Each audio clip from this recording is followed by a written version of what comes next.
All right. So today we're going to kind of start from the very beginning. And the easiest way to start at the very beginning is to, to say it the way that the Buddha said it, in the easiest possible way. And the way that he said it was down to just three words: dukkha, dukkha nirodha. And that's a very interesting concept in the sense that it is uh, dukkha and then dukkha nirodha. And a lot of people miss that because they think when they read that or when they understand the teaching of the Buddha, it's more like dukkha, dukkha, dukkha, more dukkha, a whole lot more dukkha. Let's look at the dukkha. I really understand the dukkha now. Wow, good insights into the dukkha, but I've still got dukkha. And they don't ever go over to the dukkha nirodha part. And that many people live their lives kind of like that, sort of searching for a goal or the reason for existence or a way to begin to enjoy the benefits or the fruits of all the labor that they put in for their whole lives, because they don't feel that way. In other words, life itself seems for many people to feel unsatisfactory. Where a lot of other people, though, have a mixture. Sometimes they feel really good, and then sometimes they feel dissatisfied. But there's very few of us who feel good almost all the time, and on very rare occasions or infrequently, we get into bad feelings, but then we can pop right back out again. I think that that has to do with habit, and that the old habits, if can be changed into new habits. That everyone has the concept of me or I am, and that much of what we do in spending our time in bad feelings or in dukkha would be to try to protect the self. But when we recognize that the self does not need to be protected, then we can kind of begin to build up the habit of feeling safe and secure all the time. Because the self really didn't need protection at all. And yet, many of us have spent our whole lives trying, we feel under attack, and so we feel like we've got to protect ourselves. But rather than thinking of it as just merely building up protection, which is a way of thinking, just building up protection, almost all of us will say, no, I've got to protect myself. That there's a me that needs to be guarded. And that's basically a way of looking at it is that we can either spend our time thinking selfishly, or we can think of our time feeling not selfishly, which could be altruistically, it could be compassionately, it could be with generosity, it could be with joy. All kinds of possibilities are there when we are not trying to protect the self. And so basically, as we begin to practice more and more, and what I mean by practice, I mean basically practicing sati, practicing to wake up so that we begin to see what the mind is doing, the more we recognize that sometimes we are thinking pretty wholesome thoughts. That's pretty good. Thinking about the Dhamma, thinking about the welfare of my friends, etc. Or I can think uh, and have thoughts that are not comfortable, things that I want to do over for, things that I'm not satisfied with. And so I'm spending my time trying to solve problems that I actually created in my own mind while feeling bad. Well, we don't need to do that. But we spend a lot of time doing that. I think, in fact, a lot of it has to do with with some of the stuff coming up on the internet now. Is part of this equation that or this system that we're talking about, but it can be seen manifest in the sense that um, someone, person A, will say something derogatory to person B, and then you can see when person B reads that, then they'll say something derogatory back, and then maybe later, hours later, they'll come back and say something even more derogatory. You can imagine that they've been spending their time thinking about that. We don't let things go when we have been attacked. When we feel that we have been attacked, um, generally it doesn't even matter whether it's true or not. We begin to feel I've got to protect myself, and so we go into argumentative mode. Now, polite society says, no, let's not go there. Let's not bring up that topic. But now the internet almost has no social boundaries anymore. It's almost like open warfare. Right. Even on Buddhist groups, you'd think that the Buddhist groups would get a load of, let's get along and cooperate with each other and find something familiar to deal with. Instead, we're out after each other, sometimes by the throat. It's just amazing. So, Right. anyway, getting back to this one point of dukkha, dukkha nirodha, the real way of looking at it is to see the dukkha right when it occurs, right here, right now, and then come out of it right now. It's almost like, have you ever heard of the game of hot potato? I guess so. Basically, you get a group of children in a circle, and uh, their job is to catch the hot potato, but they don't want to hold it too long because it's hot, right? So the whole idea of the hot potato is that you keep passing it around because nobody wants to get stuck with it. So now imagine that you've got a hot potato where still a hot coal in your hand, right? The hand itself is going to throw that coal out. The hand itself knows the dukkha before even the mind does.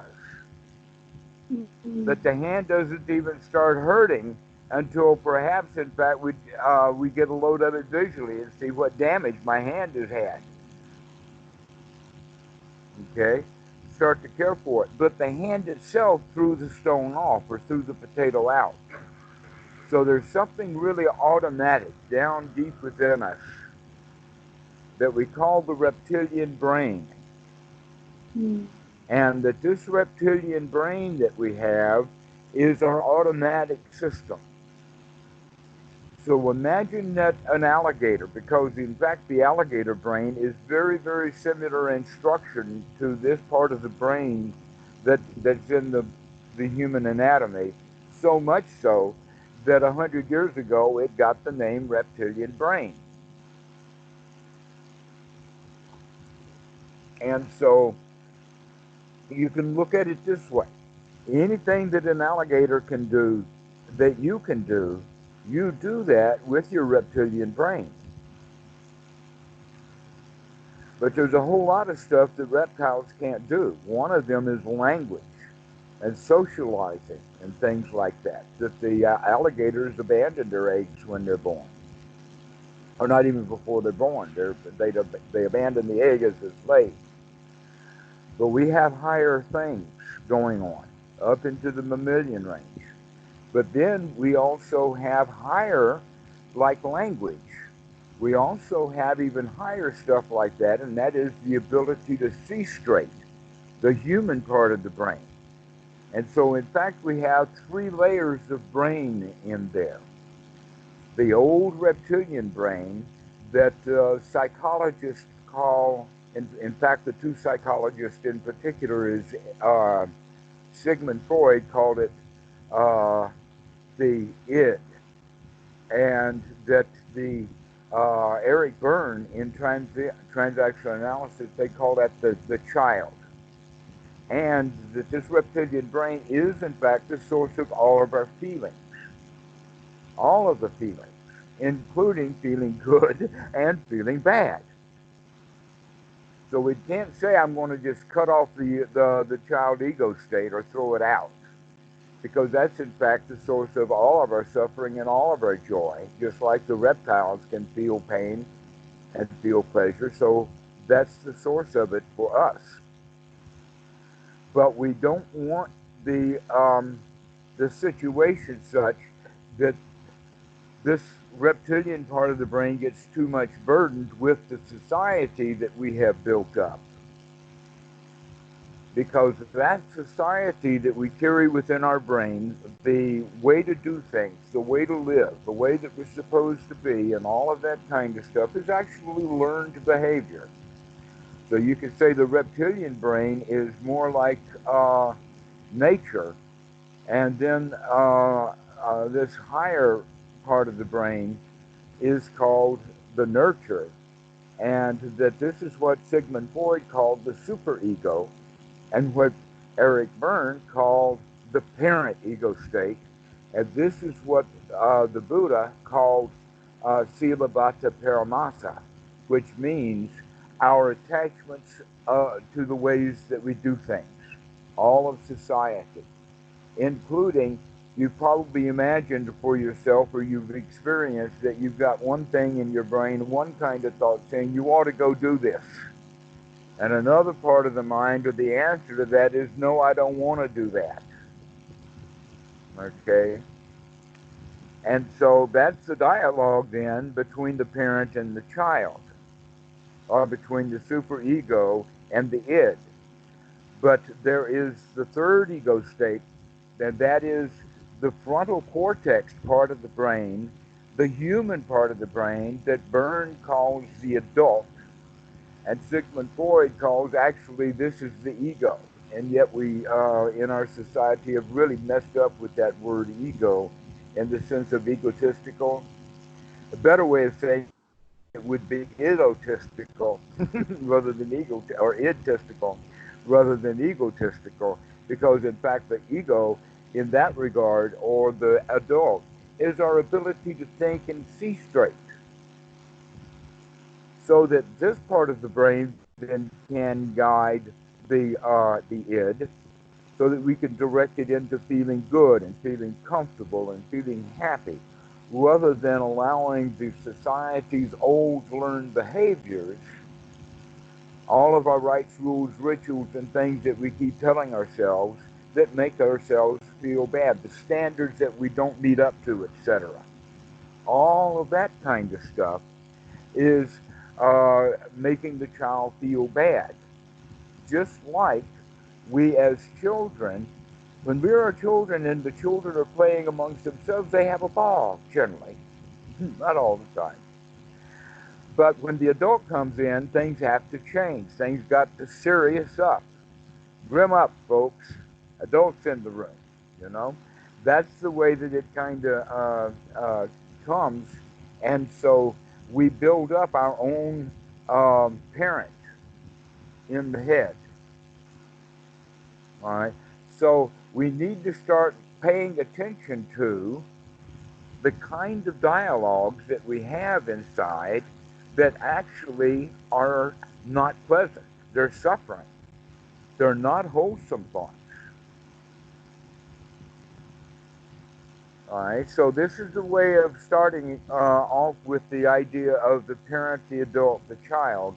The Buddha actually knew about these, but he didn't reference it in that way. But you can see direct evidence of this. What sati is literally the let's wake up and start thinking with the frontal cortex, rather than either through our verbalization or into our feeling states. That we're in fact going to learn to control the mind, and who's going to be the controller is the frontal cortex, the wisdom part, that which can see, because it's going to continue to look. And this is a very scientific way of explaining how this practice of Anapanasati, that the Buddha didn't have this direct way of looking at it, but he certainly knew what was going on in the mind, and he described that through this system that he called dukkha nirodha, and that the dukkha nirodha breaks into the Four Noble Truths directly. You can see that, in fact, dukkha nirodha, there is, in fact, many students misunderstand the First Noble Truth in the following way, that the job of understanding, or the reason why this is, in fact, the First Noble Truth, is because that's the primary job, is to be able to see it, to recognize it, to know what is unpleasant and what is pleasant. Because until we're fully knowledgeable about that, we will still blunder around causing ourselves difficulties and suffering because we didn't see what we were doing. And so a lot of the teachings of the Buddha, and we'll go through quite a cadre of that, is basically to wake up and see the dukkha. An example of that would be on walking meditations of going barefoot. Why would you go barefoot? Is because now you have to watch where you're stepping. You see, if we're wearing shoes, then we don't quite watch where we're going. We just go where we want to go and not pay attention much. But if you go out barefoot, you're going to actually learn to watch and look. And the better you get at it, the further ahead you can look about where you're going to put your feet until it becomes almost automatic. But not when people wear shoes most of the time. Because now we don't have to think about the feet. But there's a whole process of learning to see. So an analogy of that would be walking down to the through the cow pasture, and the cows are at the other side of the pasture. And so our job is to go down, whatever we're going to do, to go down to see the cows. But we can't keep our eye on the cows. We've got to keep our eyes on the ground. We've got to watch where we're going because the whole place is covered with cow pies. All right? So we can actually think of our whole lives like that. Is here we are, barefoot in a marvelous pasture, and all we have to do is watch where we're going. Watch every step. And so that's the basic way of looking at the whole Dhamma, is to see the cow pies, to see where we're stepping.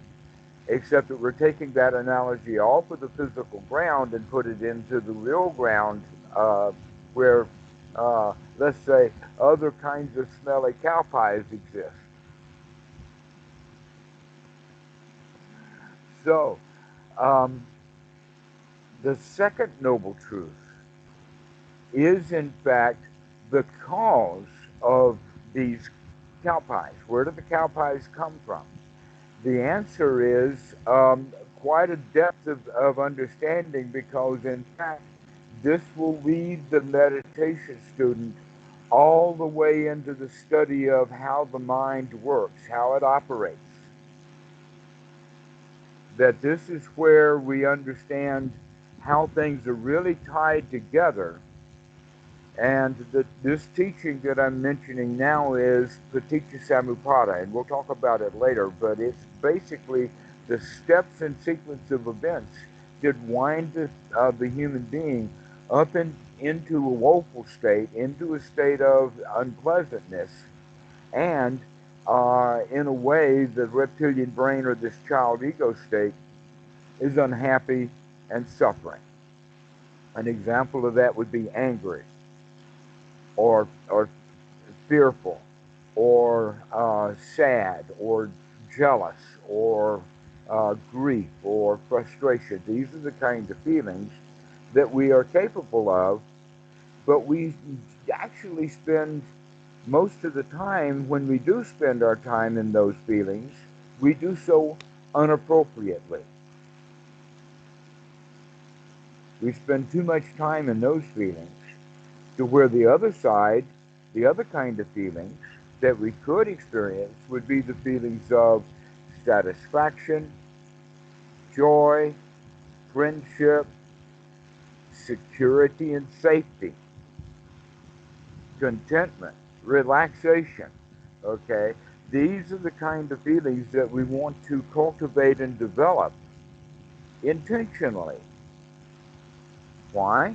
Because we have cultivated the other levels of feeling unintentionally, but we've cultivated them and made them part of our habit so that when something, I don't even know what it is, an example of something happens, and we really have a choice to feel either good about it or to feel bad, and almost everybody chooses to feel bad instead.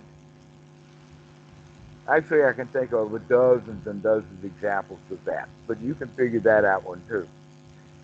That why, when something happens, that so many people feel bad when in fact it's a very good thing that happened. Part of the reason is because we're in the habit of feeling bad, and so we look at things and we feel fault, but find fault with things, and nothing is ever good enough.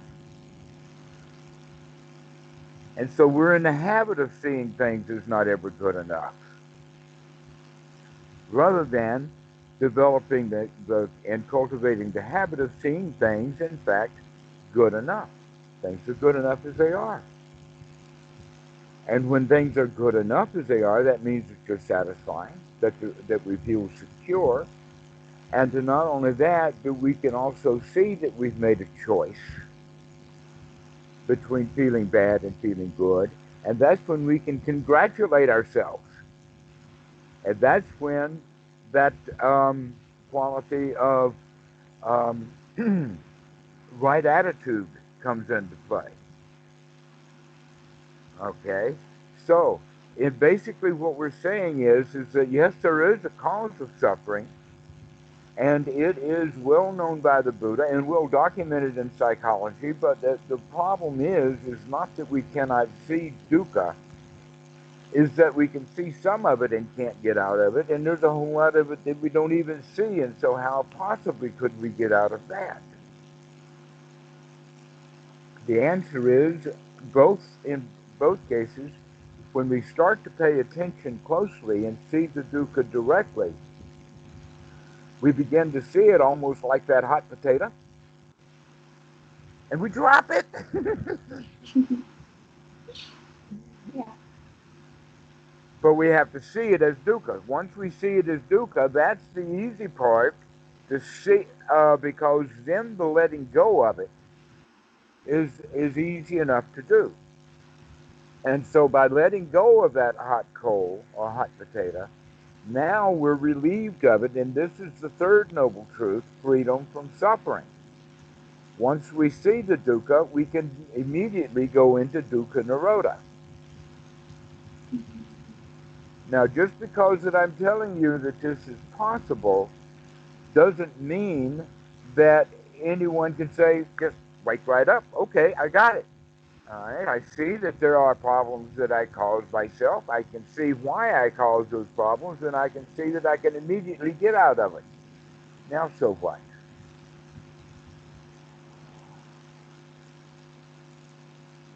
This is where the fourth noble truth comes in, and that is we've got a method. we've got a we've got a procedure, and that procedure, uh, when an individual human operates within the guidelines of this little procedure, and it's not very much of a procedure, it's very small. In fact, that's what makes it so beautiful, that it's small and tight.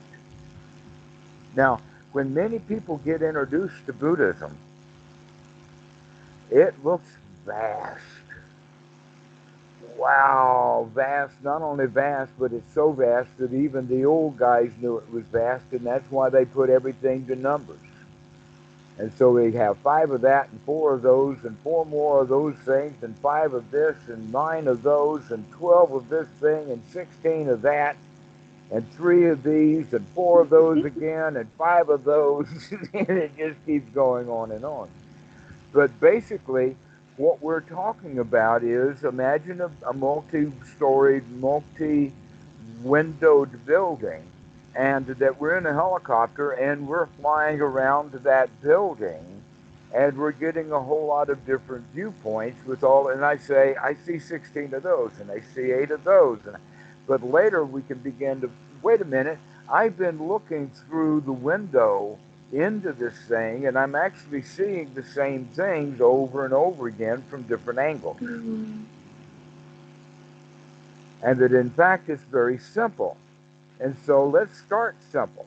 Dukkha, dukkha, nirodha. That's all there is to it. That should be simple enough. Okay, so let's look at this path or this method that we have. In fact, the word path is probably not a good idea because when we hear the word path, it looks like a lane or a place where it's easy to walk, where the animals have been. Maybe there's no grass there, a path that we walk down. But this is not really that kind of a path. This is more a method or a way of doing things, or let us call it a transport system, in the sense that this is how the method that we're going to use to live our lives. And so getting off the path, which would mean getting into the ditch, actually means going outside of the boundaries that keep us safe and secure, and we wind up in dukkha. And so we learn to control it so that we can maintain a lifestyle so that we're free from dissatisfaction. But we need a method for doing that. And the Buddha's got one. In fact, they call it the Eightfold Noble Path, but from the beginning, I'm going to break it down in a different kind of way than it's normally taught.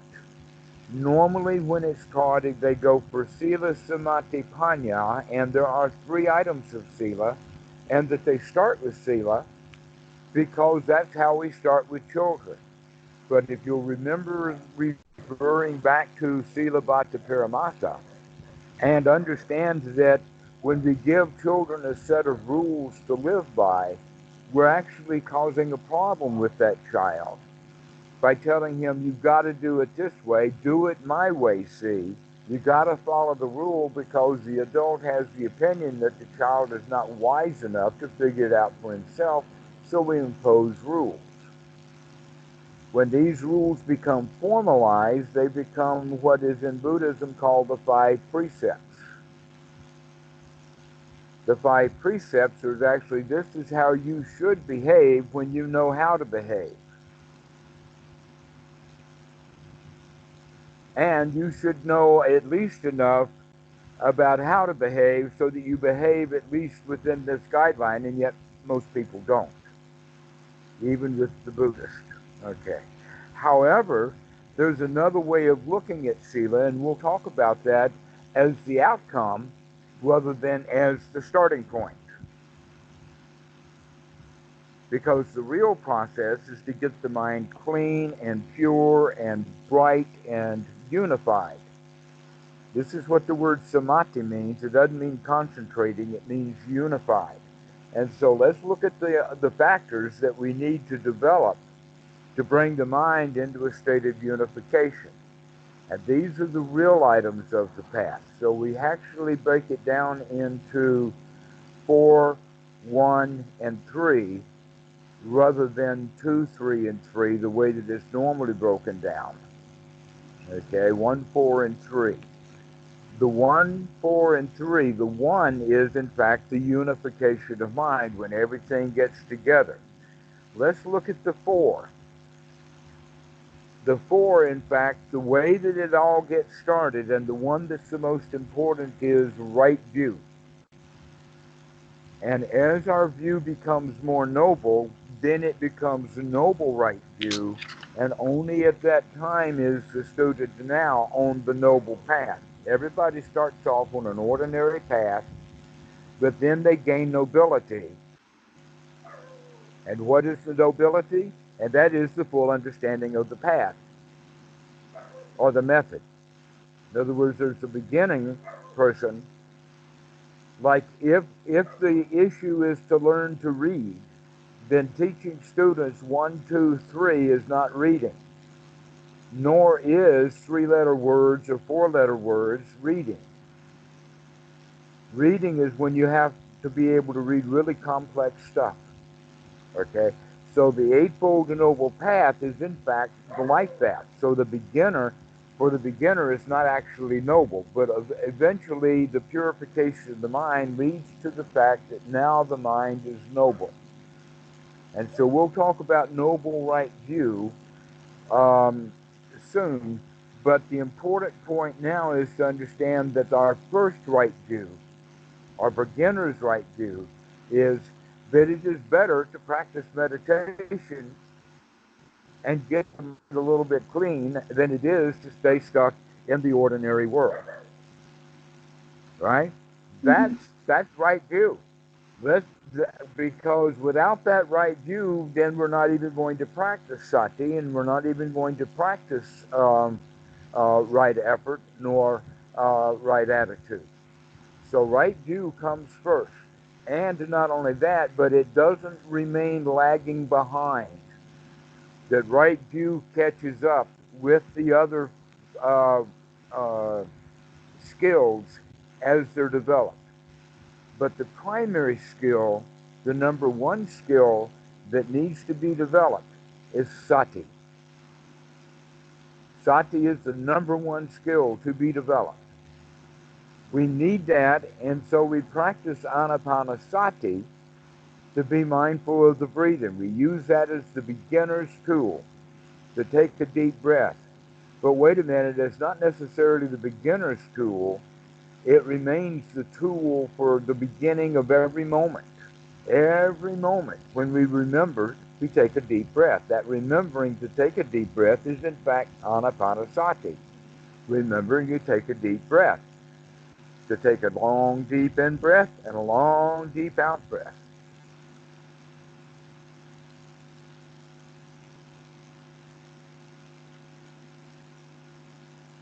And this is the basic way that we get started. With Anapanasati means I remember to take a deep in breath. By doing so, we're already doing other aspects of Anapanasati a little bit. One is to examine the mind. We had to examine the mind to see whether we even watching the breath or had the mind wandered away. And when we bring it back to the breath, we bring it back with right effort. But we want to change the attitude or change the mind's content. To change the attitude, we change the content, and this is what we mean by gladdening the mind. We actually need to change the mind from whatever it was doing before into these two things, is taking a deep breath and lightening up, brightening the mind, gladdening the mind. You can think of it as relaxing the mind by throwing out whatever was in there. The Buddha, in fact, had the words he used was "Aha, I see you, Mara," and that "Aha, I see you, Mara" is in fact a gladdening of the mind, because now we pull the mind out of the Mara, out of the bad habit, or out of the bad feeling, or out of the thought that was unpleasant. Now, when it's a feeling, a big one, then it grabs us and owns us even if we don't recognize it. An example of that is the language "I am angry," or "I am sad," or "I am frustrated." What that means is whatever it is that I am, the anger's got it. The Mm-hmm. anger owns it. Yeah. But if we can wake up to see that, then we can pull out and says, "Aha, I see you, anger." And we disassociate, and now we are no longer the anger. We recognize that these feelings are not me. And so we practice knowing that whatever I'm feeling, it's not me that's feeling that. It's just a feeling that comes out of the reptilian part of the brain because it's not being well taken care of. So this is the way to begin to practice, is to recognize thoughts and feelings are not me, because I can change it immediately. I can wake up immediately. I can change it from I feel bad into, well, I see that I was feeling bad and now I don't have to feel bad. I can feel good instead. And as we practice that, that's right effort. The right effort is to take a deep breath and relax. And as we take a deep breath and relax the body, we take a deep breath and relax the mind over and over and over again until it begins to feel good. This is, in fact, we relax into a state of satisfaction. The Pali word for this is sukha. Sukha is exactly the opposite to the word dukkha. So dukkha nirodha is, in fact, sukha.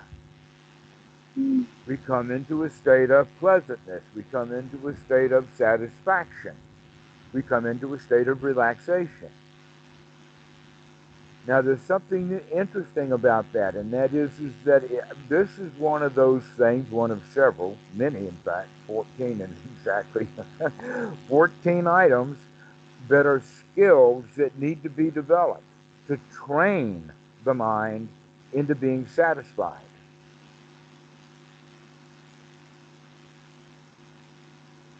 How do we train it to be satisfied? Well, number one, we need sati to remember.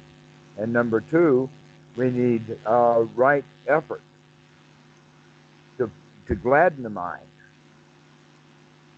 and to bring it into a state of satisfaction.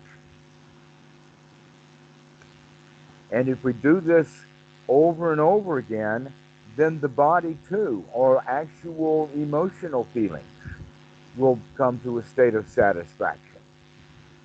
And this is an important point. This is when real sukha arrives, is when not only is the mind satisfied, but the deep feeling part of the mind is also satisfied. And so there's no anxiety, no worries, everything feels really, really pleasant. This is the state that we're looking for. And when we arrive to that state, we have to examine things. In fact, how we even got here was by investigation. We had to wake up and investigate. We had to see that the mind had wandered away. We had to get the breathing going, see that it was going. We had to take up the effort. We know we were taking up effort. So all of this is an investigation too. So we're investigating everything along the way. And the last thing to do is to investigate, yes, I do feel satisfied. Yes, I do feel good. Yes, there is a pleasant feeling. Yippee! Yippee! Whippy! There it is. I've got it. And so this is the way that we practice, only today I've taught it in a more formal sense, starting with the Four Noble Truths, and then the Eightfold Noble Path, especially the part of the path, but we'll continue on talking about the path. But the important thing today is to recognize how these four items of the Eightfold Noble Path are to be practiced over and over again, and the technique that we're using to do that is called Anapanasati. But the sati is the primary item here. Sati is the big one. Sati is the one we have to remember and to remember and to remember and to remember over and over and over again. And one of the things that I can tell you about sati is that it's like Murphy's Law. What's that? Murphy's Law is, and in fact, this law, when they understood it correctly, revolutionized not only NASA, but industrial way of doing things. Okay? Here's what we mean by Murphy's Law. Anything that can go wrong will go wrong. So we've got to make sure that we build things so that things can't go wrong. They can't get plugged in the wrong way. Because why? The third part of Murphy's Law is that things will in fact go wrong at the worst possible moment. An example of that was, when do people uh, blow fuses and things like that? It's when they plug things in backwards, your cell phone. And so they have tried to manufacture that little USB connector so that it cannot be put in upside down, because if it could be put in upside down, it would be put in upside down, right? And things get reversed and things blow up. So we have to build our way of doing things so that things can't go wrong. But sati is like that. So we need to build up the kind of sati so it won't fail us when we need it most. The very time when we need it most is when dukkha, big dukkha, comes and crowds us out, takes us over. And we need to wake up to that quickly. The quicker that we can wake up to it, the better we can handle the situation, whatever it is. Okay, so this allows us to avoid suffering a lot, because we have enough sati to put our mental foot down in a different location other than right flat on that cow pie. We can begin to see things coming. We begin to use wisdom. We begin to watch where we're going. And that watching is, in fact, the key element of it is to remember to watch. The watching itself is quite a bit easier once we learn how, but sati is the skill that needs to be developed over and over and over and over again, to remember, to remember. So this is primarily why we have this craze in the West of mindfulness meditation. The mindfulness, in fact, is the sati, to wake up, to keep waking up. This is a key ingredient to it, except that mindfulness is a little bit different. The word mindfulness, in fact, I never heard of the word mindfulness until I heard of Buddhism. There's several words that have crept into the English language we call English that are not English at all. Sati is a better word to use. That's the Pali, and it literally means to wake up. That's what it means. It means to wake up, or to remember to wake up, or to remember to see what the mind is doing, to remember to investigate. As it were, wake up and smell the coffee. Or another way of saying it, wake up to smell whatever there is that's happening with the odors right now. And to wake up, in general. To wake up, that's the whole point, is let's see what's going on. Let's do an investigation. But we can't do the investigation until we remember to do it. So sati is the first skill to be developed. Along with that is right effort. We'll talk more about right effort next time. Let's talk about just skill of sati, to keep remembering, to keep remembering, to keep remembering. And in that regard, we're going to brighten the mind, we're going to get a good attitude, and we're going to take a deep breath. And that's the way of getting started, and that will give you great results. And we'll give a little bit more of the underpinnings and rationale and reasons why. But in that regard now, we're talking about these steps of the Four Noble Truths, because these four items of the Eightfold Noble Path, right sati, along with right view, and right effort and right attitude, that's what brings about the unification of mind. That's what brings about the noble mind. So the first thing to understand is, when we're practicing Anapanasati, the main thing that we're practicing is this method, this Eightfold Noble Path, and that we're using sati or Anapanasati as the vehicle for practicing these four qualities that are on the Eightfold Noble Path. To wake up, to take that effort to gladden the mind, to take that effort to take a deep breath, to wake up, wakey, wakey,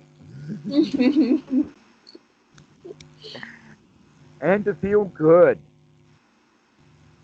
And then to become satisfied with feeling good. And so we change our attitude. Our attitude is a can-do attitude. It's not a loser's attitude. It's a winner's attitude. The attitude is, yes, I can wake up. Yes, I can clean out the mind. Right then I cleaned it out. Can take a deep breath. Can get the mind active and going. So that's the attitude that we build. And so that leads us to the point that every human being is an emperor of their own pile of dirt. The question is, are you going to be buried under your pile of dirt? Or are you going to be sitting on top of it? This is what the word in Pali means, lokatara. Lokatara means, we translate it as super mundane, but the mental image I want to give you of lokatara, we can call it sitting on top of the world, or sitting on top of our own pile of dirt. We're above it all. That's the attitude of the winner, the attitude, I can manage this pile of dirt, that I'm not stuck in it, or I'm not it, that I'm above this pile of dirt. And the pile of dirt, what is that? It's our whole past, everything about us. The body, the feelings, the perceptions, the memories, the way we see things, all of that kind of stuff is not really who we are. Who are we? Well, I don't know, but we'll call him the emperor, or her the empress. The one who's the charger, the one who's the boss, the one who has learned to control the breath, then learned to control the thoughts, and then learned to control the feelings. And we can do that so that we can feel the way that we want to feel, think the way that we want to think, and breathe the way the body needs to be breathing. So that's the practice of Anapanasati, and it's also the practice of the Eightfold Noble Method, or the Eightfold Noble Path, which then packs back up into dukkha, dukkha nirodha.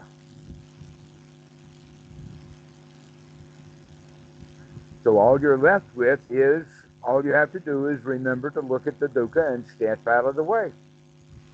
Take a deep breath and relax. This can be practiced any place. You don't have to squat on the floor. But it's good to take the opportunity at several times a day, in fact, to have the intention that I'm going to sit and I'm going to practice sati, to keep watching the breath and watching the breath and watching the breath. Do you already have a practice developed? Yes, I've been doing 40-minute sittings just once a day. Okay. Rather than adding or subtracting from that, I would also suggest that you take an additional 15 minutes twice a day. Okay, so that you have 3 sittings for a while, and then later we'll do more, because sati is something that we need to be developed so that it's there whenever we need it, not just when we're on the floor. Yeah.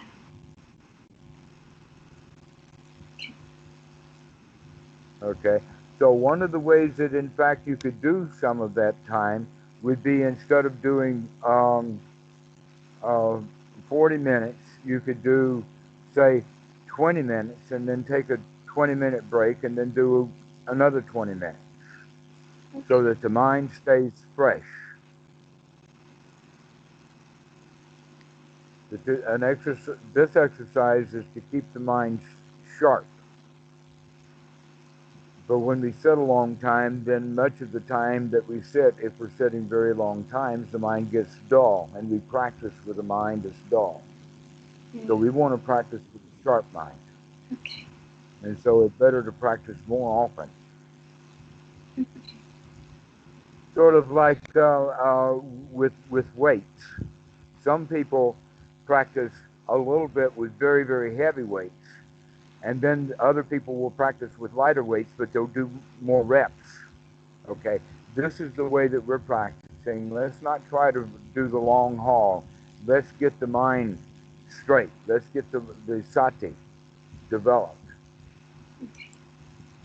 Okay. Do you have any questions? Let me see. Should I wait to meditate after eating?